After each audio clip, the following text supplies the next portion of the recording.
A lot of people may not fully realize how solid of a gaming device the Microsoft Surface Duo, or Duo 2 in this instance, actually is. The fact that you have a dual screen setup means that it's possible to actually have games on one screen and controls on the other in games that support it. And one really easy way to get this sort of layout and play some gaming on the go is to do this with emulators. So in this video, probably a long time coming, I'm going to show you 3 different emulators where you can do exactly this. You can have your controls on one screen and the game on the other. Some of these emulators are a little bit more of an annoyance to set up these controls this way than others, but if you can do it on these 3, you can probably figure out where to go and how to do it on any other emulator. So that is what we are going to do right now. Okay, so we have our Microsoft Surface Duo 2, and we have rotated it this way. That is what you are seeing on the screen next to me. So the first emulator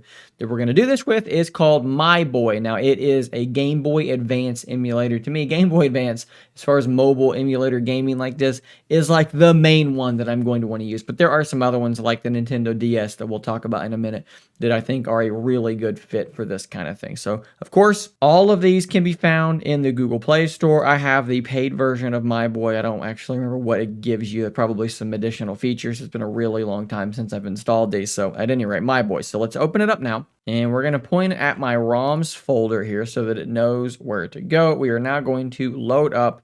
Looks like I've got some duplication going on here. So, we're going to load up Fire Red Omega, which is a Pokemon game. And you can see here, first off, that our controls are obviously just overlaid on the screen. Well, what we need to do is we need to simply span the emulator across both screens. And you will find that with MyBoy, this process just happens automatically. We're effectively already done. Now, I will show you how to somewhat adjust things should you want to do that. But for now, we're good to go, okay? And now with games like Pokemon RPGs that don't require quick button presses, this is going to be really good. I would not recommend doing this with something like Super Mario, where you have to be fairly quick with your actions and fairly precise. I would recommend getting a controller grip, which I can drop a link to a couple of those in the description down below, a couple of reviews I did for those. But for now, this is pretty good. How do we make this even better, though? So see this square here? This is how we're going to open up our settings. We're going to go into settings from here, and then we're going to click on layouts, and I think this is just our default. So let's click on it, and I think, there we go. We click on the pin up here to edit it. And at that point, we can drag these around,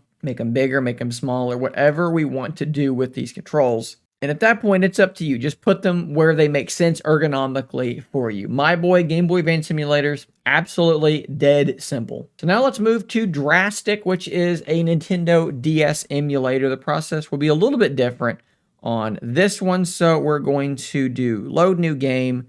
And we see Mario Kart there, so let's open that up and let's start game. Same thing here, controls are on the screen. You can see it's actually showing both screens of the DS up on the top.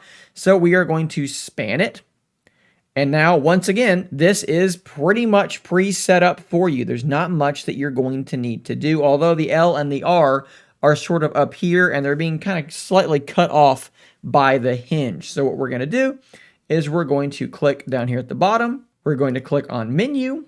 And then we're going to look for Edit Screens and Virtual Pad. And right now we are in Portrait 1x1. That's the one that we need to edit. And let's go to Menu and Edit Controller Layout. And now same thing. You can grab one of these controls and put them wherever you want to put them.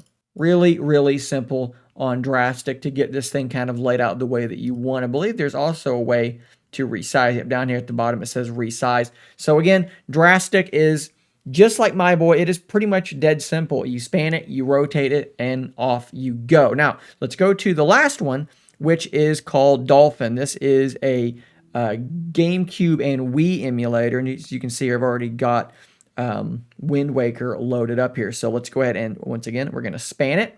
And now we have a jumbled mess. What we're going to do here is we're going to swipe up here to go back. You might have to do it twice. And now you can see here, Overlay Controls. Click on that. And now let's click on Edit Layout. So now you can drag these things wherever you want them to be. And again, this is going to be up to your preference. Where do you want these controls to be sitting? And of course, this will require some dialing in. But at the end of the day, move these down just a hair further, you can wind up with something that's going to work relatively well.